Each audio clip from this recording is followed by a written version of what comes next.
So now let's study the types of phloem. This phloem is of two different types on the basis of origin. They are primary phloem and secondary phloem. So phloem is of two different types on the basis of origin, that is primary phloem and secondary phloem. Primary phloem is the phloem which is developed from procambium. Primary phloem is the phloem which is developed from procambium, originated from procambium. And secondary phloem is the phloem which is originated from vascular cambium. Secondary phloem.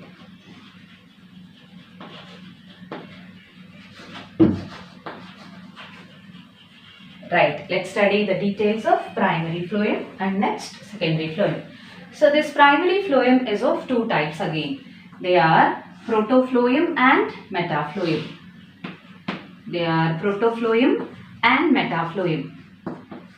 So protophlloem is the phloem which is developed during the first stages, early stages. Metaphloem is the phloem which is developed lately. Lately developed phloem is called metaphloem. First formed phloem is called as protophlloem. So first formed phloem is protophlloem.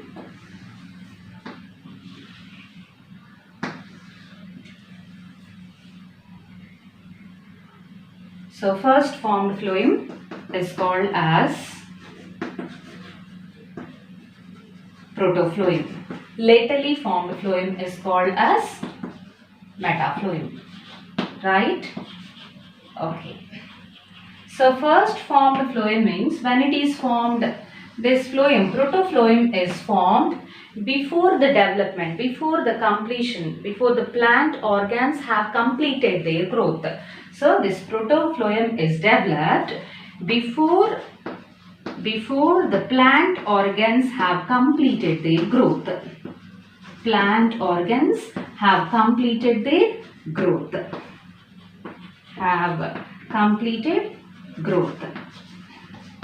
That is protophlloem. Okay, metaphloem is formed when the plant organs have completed their growth. So this is developed before the completion of the growth of plant organs, and metaphloem is developed when the plant organs have completed their growth. So when the plant organs have completed their growth. Metaphloem is formed when the plant organs have completed their growth.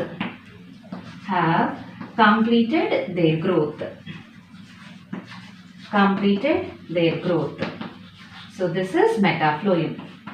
Okay, in case of protophlloem, all the phloem elements, what type of phloem elements are present? Let's see. So, what are the phloem elements? Phloem consists of sieve tubes, companion cells, phloem parenchyma and phloem fibers. Among all these four types, only two types of elements are present. So, in this protophlloem, sieve tubes are present and even phloem parenchyma is present. But companion cells are absent and phloem fibers are absent. Phloem fibers are also absent. Okay, why these companion cells are absent and why these phloem fibers are absent in protophlloem? Let's study. Okay, actually this protophlloem is developed in the early stages of plant life. That means in those stages, in the early stages, the plant might be very smaller in size. It might be short or dwarf. So when it is short or dwarf, this plant doesn't require much mechanical strength. When it doesn't require much mechanical strength, there is no need of fibers. Phloem fibers are involved in providing mechanical support. So when the plant is dwarf or short, then there is no requirement of much mechanical support and hence there is no requirement of phloem fibers, and hence phloem fibers are not present in protophlloem. Okay, now let's see why companion cells are absent. Actually, in the protophlloem, sieve tubes are present, but the sieve tubes which are present in the protophlloem are not matured, are not completely matured. In case of matured sieve tubes, nucleus is lost. Nucleus gets degenerated when the sieve tubes get completely matured, and hence these sieve tubes, the functions which are performed inside the sieve tubes are controlled by companion cells, controlled by the nucleus of companion cells. I just repeat. So in case of sieve tubes present in angiosperms, at maturity they lose nucleus. That means nucleus is absent, and hence the functions, all the activities which occur inside the sieve tubes are controlled by the nucleus of companion cells. Hence what we say, companion cells are the helper cells of sieve tubes. But now in case of protophlorium, the sieve tubes are not completely mature. That means nucleus is present in the sieve tubes of protophlorium. So there is no requirement of companion cells. There is no assistance required by the nucleus of companion cells for the transport of materials through this sieve tube, and hence companion cells are absent. Now in case of metaphlorium, all the four phloem elements are present, that is sieve tubes, companion cells, and phloem parenchyma, and even the phloem fibers are also present. All are present. Okay, next difference. Okay, so in case of protophlorium, the sieve pores are less developed. Sieve pores, we know what are sieve pores. In the previous video I explained very clearly. So sieve pores are less developed. Okay, whereas in case of metaphlorium, sieve pores are more developed. Right. Okay, one more thing. And in case of protophlorium, the elements of protophlorium are smaller in size and with narrow lumen. Small sized and with narrow lumen. Lumen is narrow. LN I am writing, lumen is narrow. Whereas in case of metaphlorium, large sized phloem elements are present which are with large lumen, broad lumen. Right? Okay. And one more difference is, in case of protophlorium, this protophlorium is short-lived. This is short-lived because this protophlorium get crushed by the peripheral tissues. The tissues which are forming around the protophlorium are crushing this protophlorium. So protophlorium can be crushed during the primary growth of plants. During primary growth of plant itself, protophlorium gets crushed due to the formation of peripheral tissues which are forming around the protophlorium. In case of metaphlorium, this is long-lived. But still it will also be crushed. This metaphlorium is also getting crushed. It can also be crushed during the secondary growth of plant. So when it will be crushed? During the secondary growth of plant. So crushing of protophlorium occurs during the primary growth of plant, and crushing of metaphlorium occurs. Crushing of protophlorium occurs during the primary growth of plants, and crushing of metaphlorium occurs during the secondary growth of plants. Right? Okay. So this is about primary phloem. Now let's study secondary phloem. So the secondary phloem is developed during the secondary growth of plants from vascular cambium. It is derived from vascular cambium during secondary growth of plants.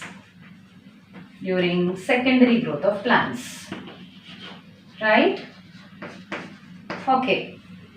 And the secondary phloem is with two systems in it. That is again axial system, where we studied these systems. Axial system in case of xylem.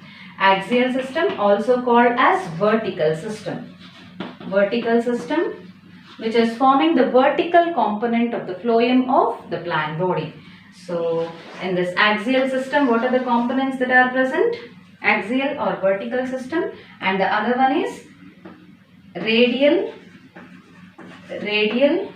or the horizontal system of phloem.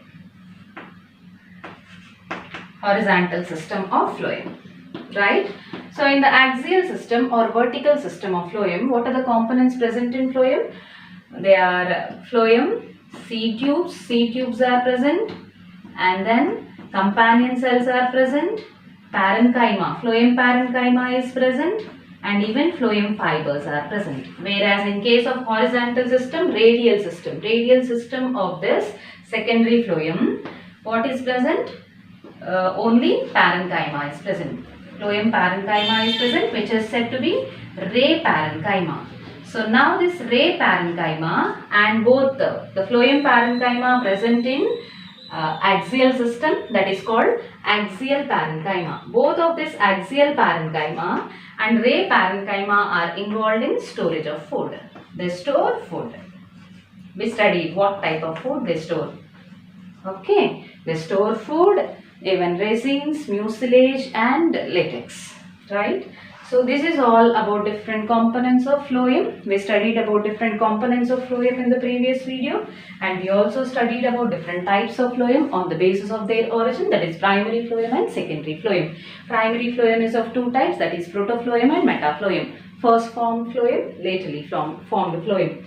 And we studied about different types of different differences between the protophlloem and metaphlloem, and we also studied about secondary phloem, which consists of two systems in it, that is axial system or vertical system and radial system or horizontal system. In axial or vertical system of the phloem, that means the part of the phloem which is present vertically inside the plant body is called axial or vertical system, in which all the four phloem elements are present.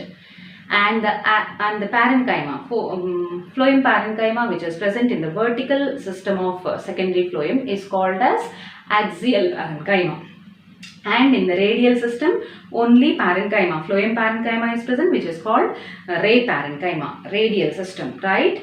Okay, horizontally. And both of this axial parenchyma, phloem parenchyma, and radial phloem parenchyma, that is ray phloem parenchyma, both of them are involved in the storage of food, resins, mucilage and latex.